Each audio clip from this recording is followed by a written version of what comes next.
on the other end of that familiar-looking number. Sorry to hear about that. More and more, it turns out to be a scammer. Right? Right. Trying to steal your money and has already stolen someone else's number.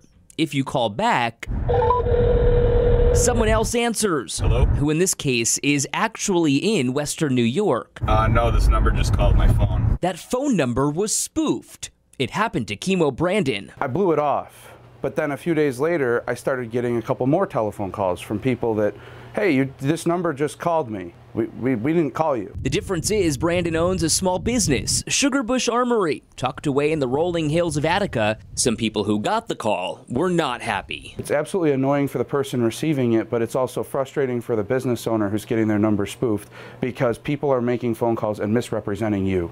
And that's a concern for me as a business owner. What's worse, in the coming year, industry insiders expect nearly half of all cell phone calls will be scams. It's ridiculous. If the technology exists to spoof the number, the technology has to exist to be able to block it. Some state lawmakers say cell phone carriers can actually determine what's a real call versus what's a spoof call and block that call.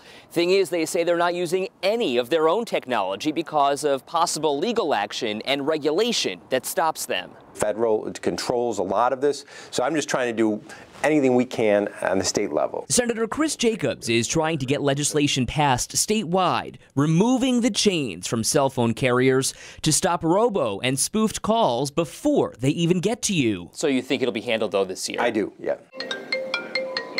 A lot of people say, oh, I like to play with them. That's the worst thing you can do because they're going to keep calling you. Melanie McGovern is from the Better Business Bureau of upstate New York. She says these scammers and spoofers will just pass your number along when you answer.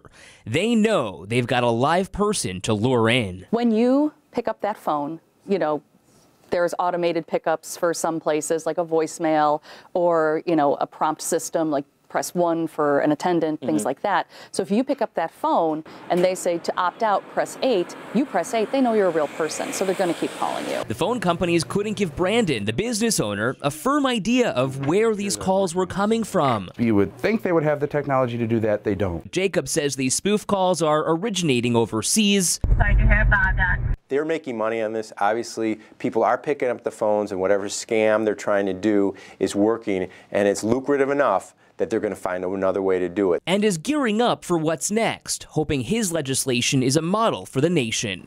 For the I-Team at Drench, 7 Eyewitness News.